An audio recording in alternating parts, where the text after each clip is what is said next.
अस्सलाम वालेकुम।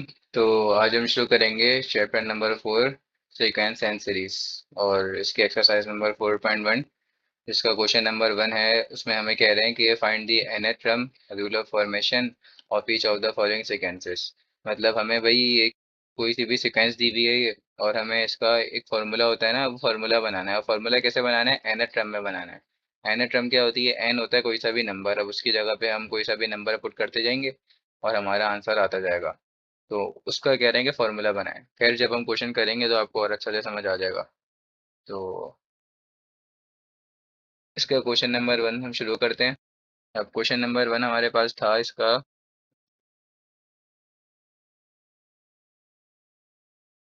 Question number 1 का पार्ट 1 हमारे पास था 2 4 6, ऐसे चलता जा रहा था।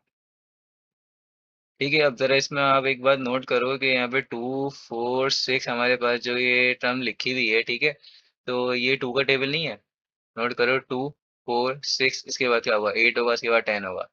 तो टर्म नंबर 1 हमारे पास बन रही है 2। ठीक है। टर्म नंबर 2 हमारे पास बन रही है 4। और टर्म नंबर 3 हमारे पास बन रही है, क्या बन रही है? 6। इसी तरह टर्म नंबर 4 हमारे पास बनेगी, क्या बनेगी? टर्म नंबर 4 हमारे पास 8 बनेगी। ठीक है, तो ये तो हमने बना दी। लेकिन इसका फॉर्मूला कैसे बना है? फॉर्मूला हमारे पास होता है एन के फॉर्म में। ठीक है, तो ये दिखने में ऐसा लग रहा है लेकिन है बहुत आसान ही है। तो एक बार जरा नोट करो, हमारे पास 2 का टेबल चल रहा है ना, मतलब 2 × 1। और ये क्या आएगा? 2 × 2 और ये क्या आएगा?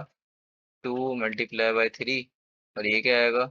2 × 4। ठीक है, ऐसे ही बनेगा ना, बिल्कुल सेम टू सेम। तो इसका मतलब हुआ हमारे पास टू तो हम देखो यहाँ पे नोट करो, सब उसमें टू तो हमारे पास आ रहा है। तो टू तो मैं ज़रूर लिखूंगा फॉर्मूला बनाते वक्त। फॉर्मूला वही होता है ना कि उसमें सिर्फ आप वैल्यूज पुट करते जाओ और आपके पास आगे आगे आंसर आता जाए। तो उसके बाद यहाँ पे क्या लगाएं? यहाँ पे तो नंबर चेंज हो रहे हैं ना, 1 2 3। लेकिन एक बार जरा नोट करो, यहाँ पे 1 आ रहा है, यहाँ पे 2 आ रहा है, यहाँ पे 3 आ रहा है, यहाँ पे 4 आ रहा है। हमारे पास एन क्या होता है? एन हमारे पास कोई से भी नंबर्स होते हैं। एन हमारे पास क्या होते हैं?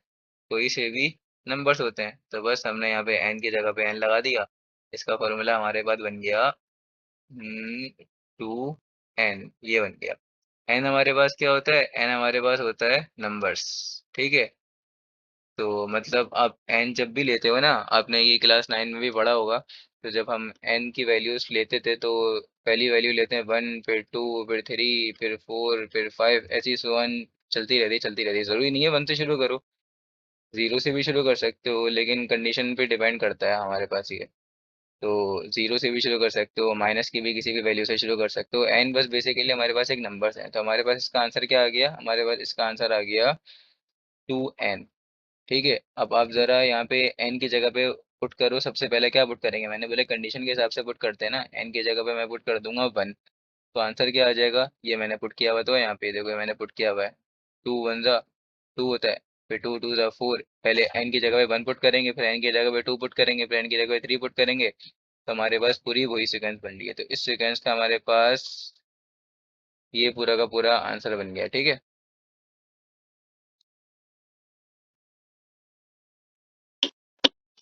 अब इसी तरह से हम शुरू करेंगे इसका क्वेश्चन नंबर 1 का पार्ट 2। तो 1 का पार्ट 2 जरा देखें भाई कि 1 का पार्ट 2 हमारे पास क्वेश्चन क्या है? क्वेश्चन है इसका 1 का स्क्वायर, 2 का स्क्वायर और 3 का स्क्वायर। इसी तरह वन चला जा रहा है। फिर से वैसे ही करेंगे, टर्म नंबर 1 लिखेंगे, टर्म नंबर 2 लिखेंगे, टर्म नंबर 3 लिखेंगे और बस देख के इसी तरह फॉर्मूले बना देंगे। तो टर्म नंबर 1 नोट करो, हमारे पास बन रही है 1 का स्क्वायर, फिर 2 का स्क्वायर, फिर बन रहा है 3 का स्क्वायर। तो मैंने एक बात बताई थी ना, ये हमारे पास 1 का स्क्वायर है, मतलब 1 का स्क्वायर, 2 का स्क्वायर, 3 का स्क्वायर। एक बार नोट करो, पहले 1 आ रहा है, फिर 2 आ रहा है, फिर 3 आ रहा है। इसी तरह अगला क्या होगा? 4 का स्क्वायर। अगला क्या होगा? 5 का स्क्वायर। तो ज़रा यहाँ पे फॉर्मूला नोट करो, हमारे पास टर्म नंबर n के लिए फॉर्मूला बनेगा यहाँ पर। क्या बनेगा? नीचे आ जाएगा n और फिर उसी के ऊपर आ जाएगा स्क्वायर। अगर यहाँ पे आप n की जगह पे नंबर पुट करते जाओ, n क्या होता है बताया था ना, नंबर्स होते हैं 1 2 3 4। यहाँ पे पुट करते जाओ और आपके पास आंसर खुद ब खुद आ जाएगा। चलो, यहाँ पे तो हमारा आंसर खत्म हो गया। ठीक है, अब मैं रफ वर्क तरह आपको, ये रफ वर्क में ना तरह आपको बना के दिखा देता हूँ कि रफ वर्क में बनता कैसे है। ये रफ वर्क है, ये करना नहीं। ठीक है, अब ये एन का स्क्वायर हमारे यहाँ फॉर्मूला बन गया ना, एन टर्म का। तो अब एन का स्क्वायर का फॉर्मूला बन गया। एन क्या होता है, नंबर्स होता है, तो एन हम ले लेंगे 1 2 3, ऐसे ही सो ऑन चलता रहेगा। तो अब एन की जगह पे पहले 1 लो, तो क्या आएगा, 1 का स्क्वायर। फिर उसकी जगह पे अगली वाली लो, क्या आ जाएगा, 2 का स्क्वायर, यही आएगा ना। फिर लो अगला 3 का स्क्वायर, फिर लो अगला क्या आ जाएगा, 4 का स्क्वायर। तो एक बात नोट करो, वही सेम बन रहा है जो क्वेश्चन बन रहा है। इसका मतलब बिल्कुल ठीक किया हमने ये। सही है।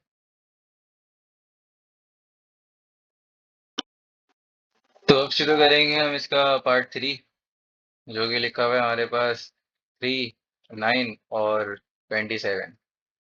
तो अब मैं ऐसे स्टेप स्टेप शो नहीं कराऊंगा, मैं सिर्फ इसका टर्म नंबर एन का फॉर्मूला बनाना है और कुछ भी नहीं करना है, ठीक है। तो 3 9 27। तो अब यहाँ पे नोट करो, हमारे पास पहला लिखा हुआ है 3, दूसरा लिखा हुआ है 9, तीसरा लिखा हुआ है 27। तो ये क्या है, 3 का स्क्वायर नहीं है, मतलब 3 का स्क्वायर, फिर 3 का क्यूब, इसी तरह सो वन चलता रहेगा। ज़रा नोट करो ये, चलो यहाँ पे लिख ही देता हूँ। अगर ये 3 लिखा हुआ है, तो टर्म नंबर 2 क्या बन रही है, 9 बन रही है, जो कि बेसिकली क्या है, 3 का स्क्वायर है। इसी तरह टर्म नंबर 3 क्या बन रही है, 27, जो कि क्या है, बेसिकली 3 का क्यूब। तो पहला पहला वाला क्या है, 3 का 1, ठीक है, 3 की पावर 1। तो हमारे पास टर्म नंबर एन का फॉर्मूला क्या बन जाएगा, यहाँ पे हमारे पास टर्म नंबर एन का फॉर्मूला बन जाएगा 3 की पावर n, 3 की पावर n। समझ में आ गया। तो यहाँ पे हमारा इसका पार्ट नंबर 3 भी खत्म हो गया।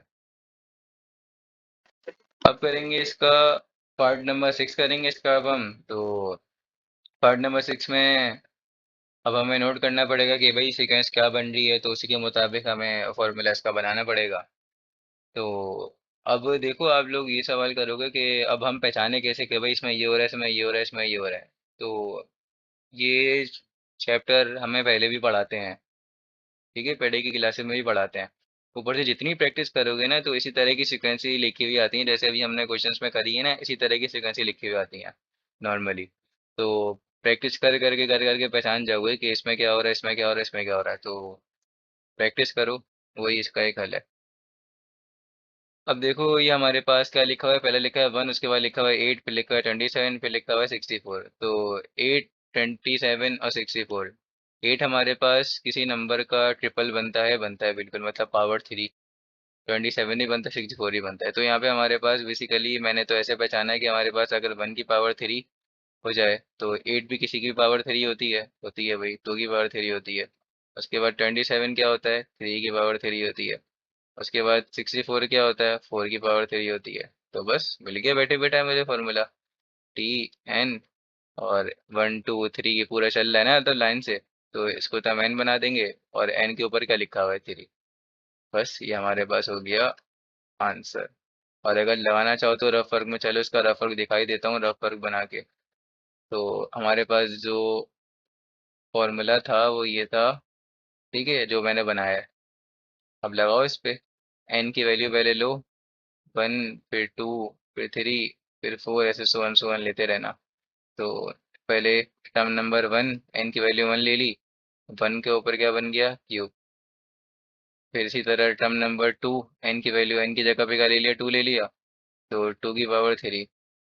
ठीक है, 2 की पावर 3 तो पता है ना 8 बनता है, तो सेकंड वाली टर्म बन गई। इसी तरह टर्म नंबर 3, मतलब n की जगह पे, फॉर्मूले में n की जगह पे 3 डाल दिया, तो ये आ गया। और 3 की पावर 3 देख लो, वही बन रहा है सिमटम से। इसी तरह सुवन हमारे पास चलता रहेगा, चलता रहेगा। तो यहाँ पे हमारा क्वेश्चन नंबर 1 हुआ एंड।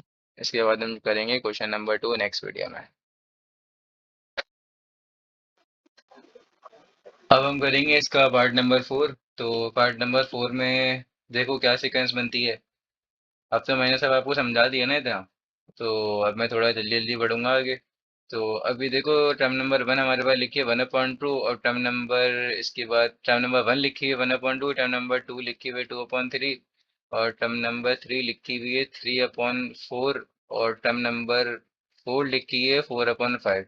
तो ज़रा ये जो ऊपर की हमारे पास जिसको बोलते हैं हम न्यूमरेटर बोलते हैं ना, तो न्यूमरेटर में जरा आप वैल्यू देखो 1 2 3 4।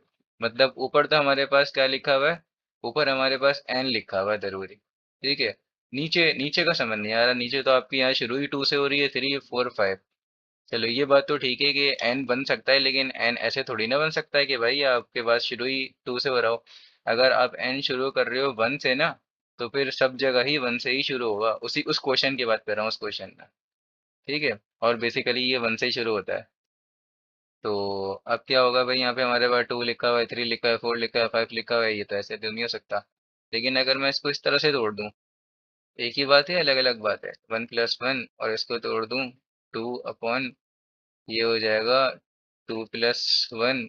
और इसको इस तरह से तोड़ दूं 3 अपॉन, ये हो जाएगा 3 + 1। और ये हो जाएगा 4।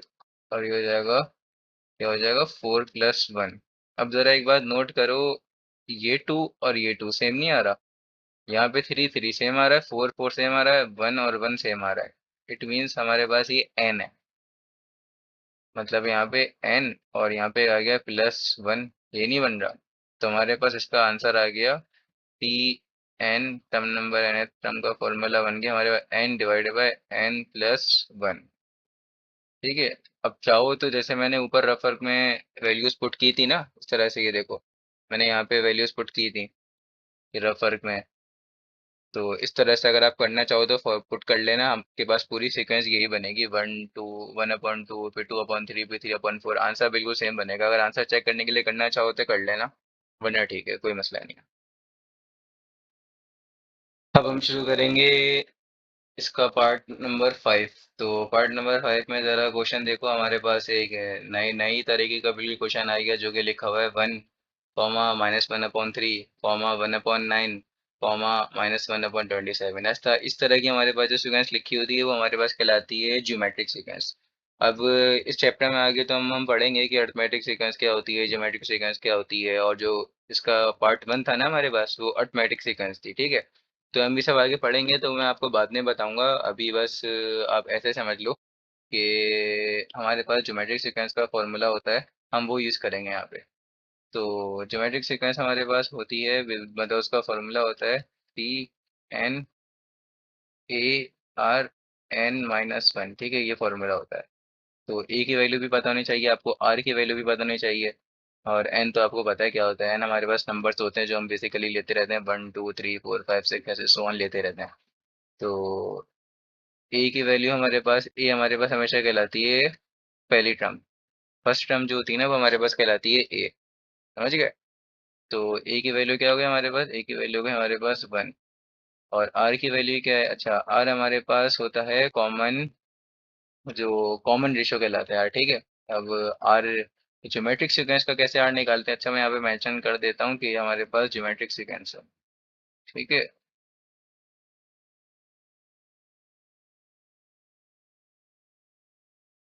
अच्छा, तो ज्योमेट्रिक सीक्वेंस का आर कैसे निकालते हैं हम, टर्म नंबर 1 को डिवाइड कर देते हैं टर्म नंबर 2 के साथ, तो T2/T1 ऐसे। ठीक है। और ये सबका सेम आता है।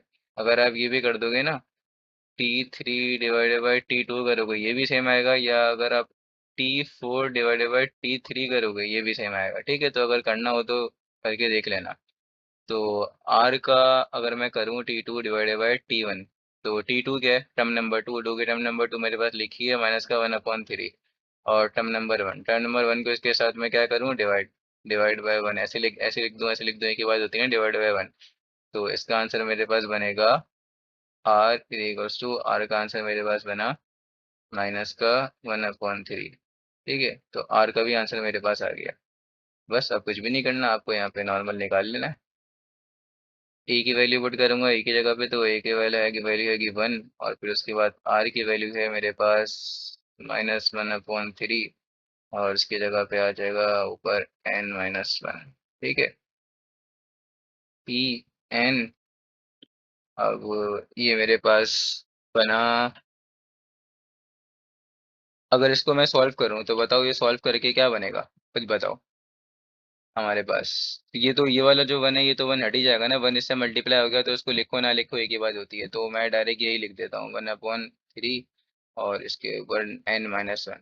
अब n-1 में दोनों के ऊपर अलग अलग अप्लाई भी कर देता हूँ। ठीक है, तो वो थोड़ा सही फॉर्मेट है लिखने का, तो ऐसे कर देते हैं भाई, पी एन माइनस वन और n-1।